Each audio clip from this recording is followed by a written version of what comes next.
Aldığın müalicəni nə üçün aldığını bilmirsənsə və aldığın müalicəyə inanmırsansa, ya içdiklərin elə belə sadəcə bir dərman Bəli. və sudur. Onun heç bir müalicəsi olmayacaq. Düz. Əvvəlcə sən burada onu tamamlamalısan.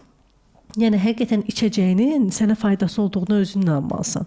Amma beynimiz siz deyən kimi o qədər doludur ki, Çünki siqnal getmir beyinə ki, mən bunu müalicəni edirəm. Niyə görə edirəm? Və mən sağalmaq həqiqətən də istəyirəmmi?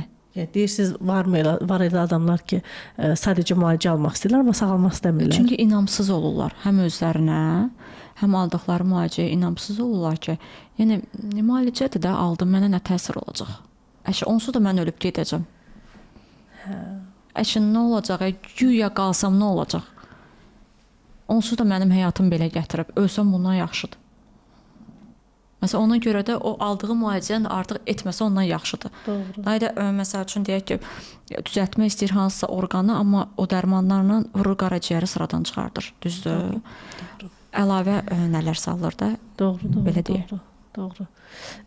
Gülnar xanım, belə bir məsələ də var ki, məsəl üçün bax bu enerji təmizlənməsində mən bilirəm ki, Ruzinin çox böyük rolu var.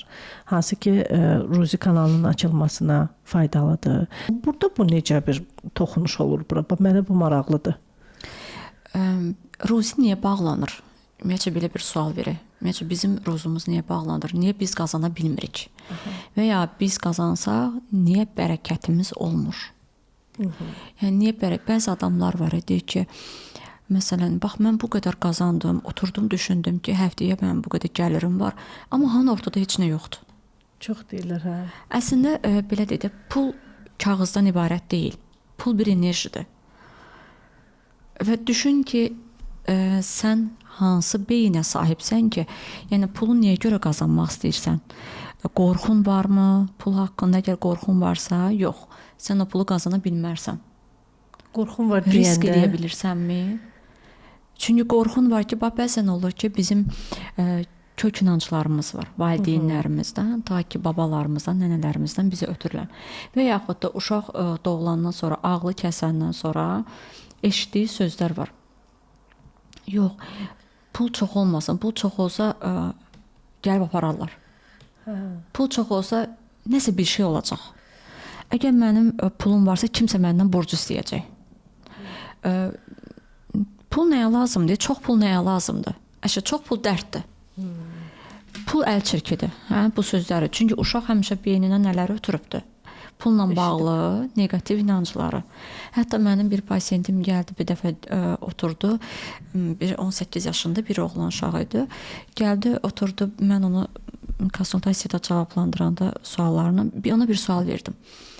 Dedim, özün haqqında danış. Dedim, mənim heç nəyim yoxdur. Mən əlayam, superəm. Bir dənə mənim dərdim puldur. 18 yaşında oğlan. Hə, işləyirdi. Sadəcə elə bir ki, istədiyi nəticəni əldə edə bilmirdi. Dedim, mənim heç nəyim yoxdur. Hər şeyim qaydasındadır, hər şey əladır. Bir dənə mənim dərdim puldur. Pulum olsa, hər şeyi həll edərəm. Dedim, bax, sənin açarın ordadır. Çünki pulu dərd kimi gördüyünə görə pul sənə normal vəziyyətdə gələ bilməz. Ancaq aldığı da dərdivə işlədəcəksən. İstənilən ağzımızdan çıxartdığımız cüzi bir kəlmə belə bizim həyatımızda çox böyük bir rol oynayır.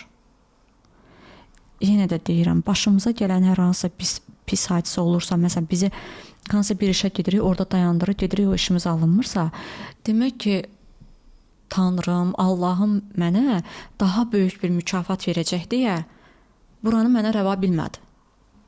Yox, əgər mən otursam desəm ki, yox, elə mən bədbaxtam, bilirdim elə bu işin mənim alınmayacaq. Bilirdim elə mən bu işin üstünə getsəm, nəsə bir şey olacaq, qarşı tərəfin başına bir şey gələcək, yolda başıma nəsə düşəcək, mən gedib çıxa bilməyəcəm. Yox, sənə gözəl bir şey verilə bilməz. Axı sən Tanrının da işinə qarışmış kimi çıxdın. Doğru.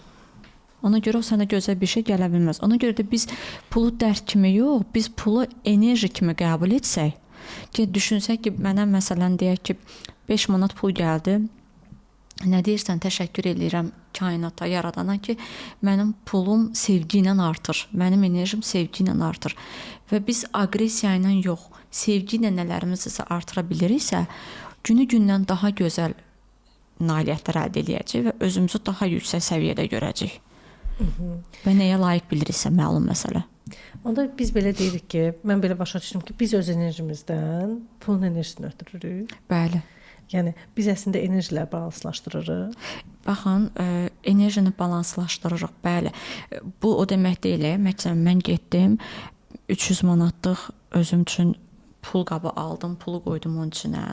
O demək deyil ki, mən getdim, məsələn 2 manata pul qabı aldım, içinə qoydum. Bu pul sənin enerjinə gəlir, kaşloqun enerjinə gəlmir. Hə. Bu sənin enerjinə gəlir. Doğru. Yəni sən hansı enerjidəsənsə, məsələn mən neqativ enerjidəyəmsə, bu gün mənlə görüşənlər aqressiyalı olacaq.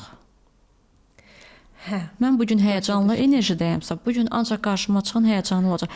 Fikir vermisiniz, harasa bir yerə gedirsiniz, yolda gecikirsiniz deyə bütün maşınlar dayanır. Hə. Sanki hər kəs belə bilə-bilə yolu Gecikdirir sizi. bağlayır, polis saxlayır. Nəsə belə. Amma məsələn heç düşünmədən deyək ki, bir musiqi qoşursunuz orada, hansısa bir yola gedirsiniz, bir də baxırsınız ki, çatmısınız. Doğru. Heç o gözünüzə görsənmir. Yəni hansı enerjide olursunuzsa gün ərzində o kimi də insanları həyatınıza çəkirsiniz. Bir mənalı olaraq məsələn insan gəlir deyir ki, mən bilsiz necə pozitiv insanam. Mən çox pozitivəm. Mən gedim, deyim, gülüm, oynayım, şənlənim. Amma niyə mənə pul gəlmir? Nəyə görə gəlmir? Bir düşün, sual ver. Nəyə görə mənə pul gəlməsin? Bu mənim kök inancımdan yaratdığım düşüncələrimin qarşılığında mı gəlmir? Yoxsa mən ancaq insanların içində pozitiv olub, gəlib evə gələndə, təklikdə qalanda mən kiməm?